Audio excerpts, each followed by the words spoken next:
What if the Montreal Canadiens, under the guise of a seemingly minor player swap, executed a critical piece of infrastructure maintenance that safeguards a billion-dollar incubator of their future? That's the strategic reality behind the trade General Manager Kent Hughes orchestrated this Friday, a move that on the surface appears as a simple roster tweak, but in truth is a calculated act of preservation for the franchise's developmental pipeline.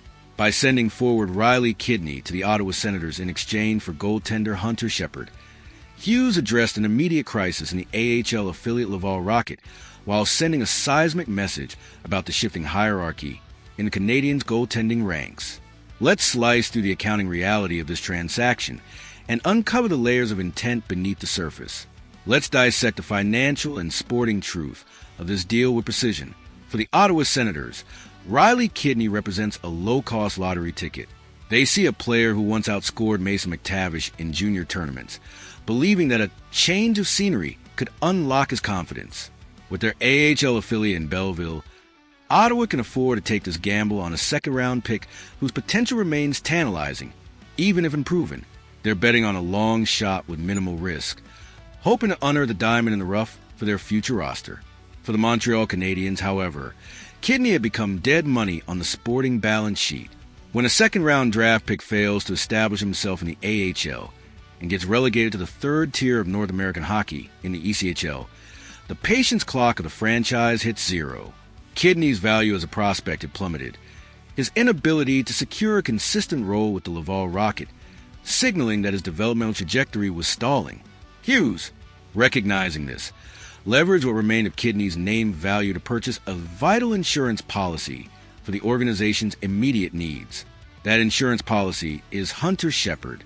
As we've mapped in our tactical radar, the Laval Rocket, Montreal's HL affiliate, is in the midst of a playoff push, a critical juncture for the development of the Canadiens' prospect pool. Earlier this week, the organization called up Jacob Fowler, the golden boy of Canadian goaltending, to the NHL level, likely as a depth option or to gain exposure to the big club's environment. This move, while strategically sound for Fowler's growth, left a gaping hole in Laval's net. You can't abandon your affiliate to the Wolves during a playoff race just because the parent club needed a temporary boost. AHL playoffs are a crucible for young talent, where prospects like Lane Hudson or Logan Mayu hone their skills under pressure. Without a reliable goaltender, that developmental environment collapses, stunting growth across the board. Hughes acquired Shepard, a proven AHL netminder with a .915 save percentage in 34 games this season with the Hershey Bears, to plug this hole, ensuring that Laval's playoff aspirations and the progress of other prospects aren't derailed by amateur goaltending in the season's final stretch.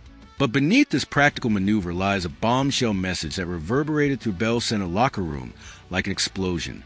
Samuel Montembeault's days as the undisputed starter in Montreal are numbered.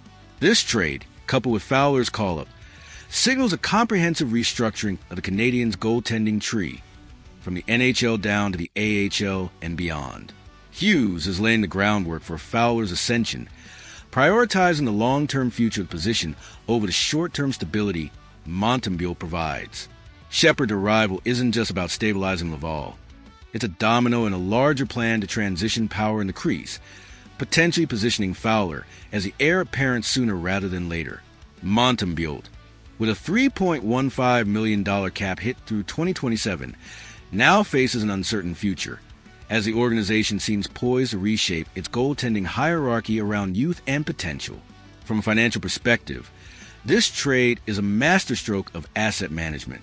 Kidney, a depreciating asset with minimal trade value, was flipped for Shepard, whose $775,000 cap hit at the AHL level poses no burden to Montreal's NHL books.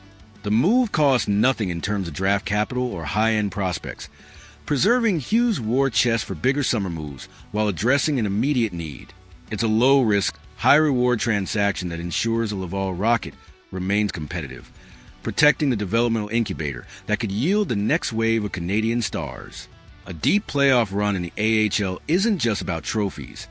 It's about forging prospects under pressure, accelerating their readiness for the NHL. Hughes, by securing Shepard, has safeguarded that process without sacrificing future flexibility. Culturally, This trade sends dual messages. To the prospect in Laval, it's a signal that the organization values their growth, refusing to let a goaltending crisis derail their season. To the NHL roster, particularly Montreal, it's a warning shot. Performance and long-term fit now trump tenure. The Bell Center faithful, hungry for return contention, may not see the immediate impact of a minor league trade, but the ripple effects could shape the franchise's trajectory. Historically, the Canadiens have thrived when prioritizing their farm system. Think of the 1970s, when AHL depth fueled dynasties with battle-tested call-ups.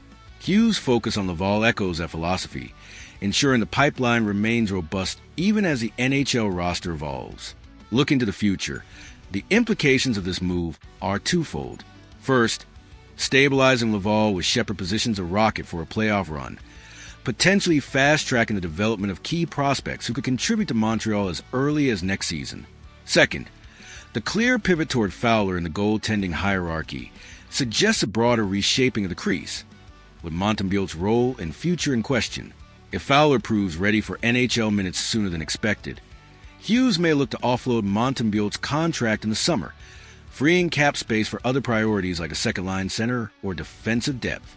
The transition of power in net has been activated, and the organization is laying the foundation for a youth-driven future between the pipes. So, I'm placing the clipboard in your hands. With the goaltending power transition triggered and the Laval Rocket now armed for an AHL playoff push, what is the next directive for our intelligence sweep? Would you have me compile a dossier on the contractual nightmare surrounding Samuel Montembeault, analyzing how and where Kent Hughes might offload him this summer to clear cap space and finalize the ship to Fowler?